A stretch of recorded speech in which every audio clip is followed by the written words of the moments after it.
Maqaa Abbaa, maqaa Ilmaa, maqaa Hafuura Qulqulluu, Waaqayyo tokkoon. Ameen. Sinkisaara ji'a fulbaana 29.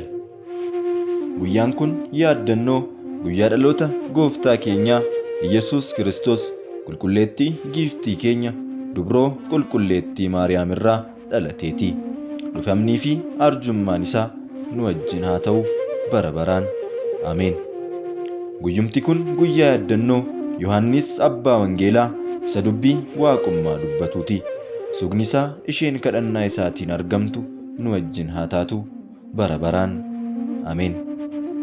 Guyyuma kana qulqulleettii Arseemaa fi haadha amantoota Kawaala yookiin Immamneet ishee wajjin dubroonni wareegamummaadhaan boqotan.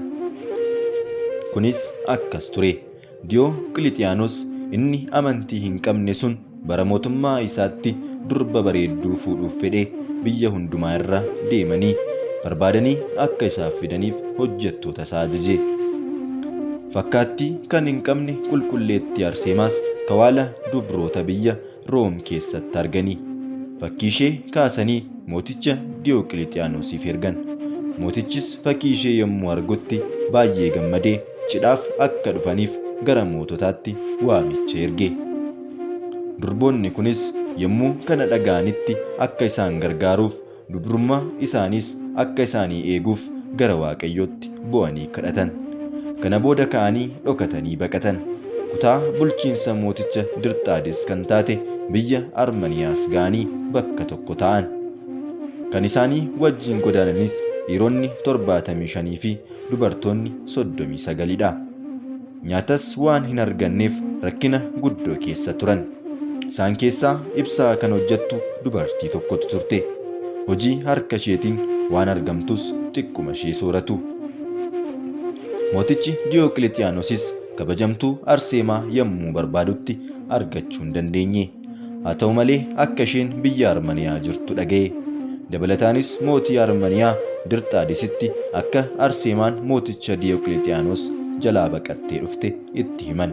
Innis hoogganaa loltoota Armaniyaa tokkoon ishee naaf eegi gara koottis ishee ergi jedhee ajaje.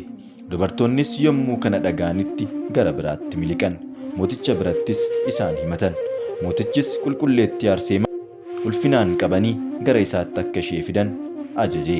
Isheenis gara isaa dhaquu yommuu diddetti harkisanii isa biraan ga'an.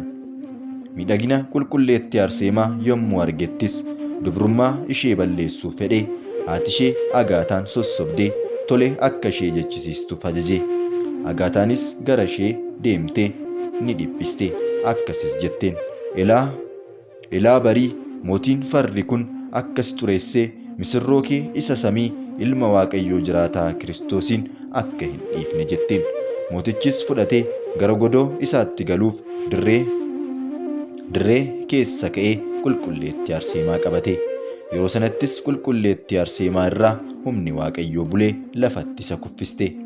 Inni garuu dirree waraanaatti cimaa waan tureef mucayyoo dubara xiqqoo kanaan mo'amuu isaaf hedduu qaana'e. Mataa ishee seefiidhaan akka irraa muran ajajee irraa mursiise. Kana booda dubroota hundumaa haadha isaanii Agaataan wajjin akka ajjeesaniif ajaje.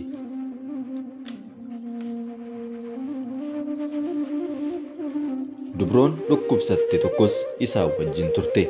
Isheenis bakkuma isheen siree ishee irra jirtutti dhufanii akkuma obboloota isheetti mataa ishee irraa muran. Hundumtuu gonfoo wareegamummaadhaan wareegaman. Dhiirota biyya Roomee irraa isaan wajjin dhufanis ni ajjeesan. Lakkoofsi isaanii 75dha. Foon isaanii gaara irratti gatamee achumaan hafe. Erga wareegamtoonni kun du'anii booda mooticha irraa hafuurri seexanaa bulee. Bifti isaa jijjiirame akka booyyee ta'e hamma qulqulluun Gorgoriyoos gara isaa dhufee isa irratti kadhatee isa fayyisutti.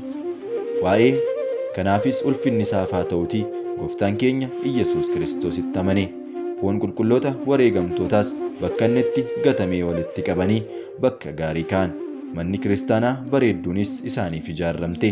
Isaan irraas raajiiwwan gurguddoon ni mul'atan. Galanni Waaqayyoof haa ta'u. Nunis kadhannaa qulqulloota wareegamtoota hundumaatiin nu haa fayyisu. Sugni isaanis nu wajjin haa ta'u bara baraan. Ameen.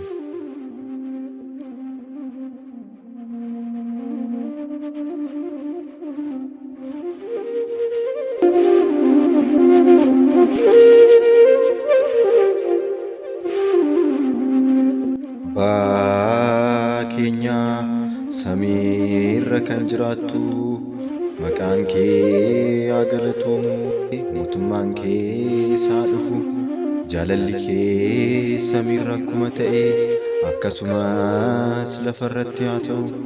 Soora keenya har'aaf ga'u nuuf kenni, yakka keenyaas nuuf dhiisi, nutis kan nu yakkaniif akkuma dhiisnu qorumsaatti nu hin galchi, hamaarraa nu oolchi malee.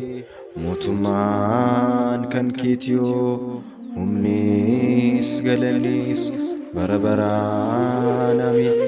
Yaa giftii keenya dubaroo Maariyaam, nagaa ergamaa Gabri'eel qulqulluutiin nagaa siin jenna. Yaada keetiin dubaroodha, foon keetiinis dubaroodha. Yaa haadha Waaqayyoo siif galanni haa ta'u.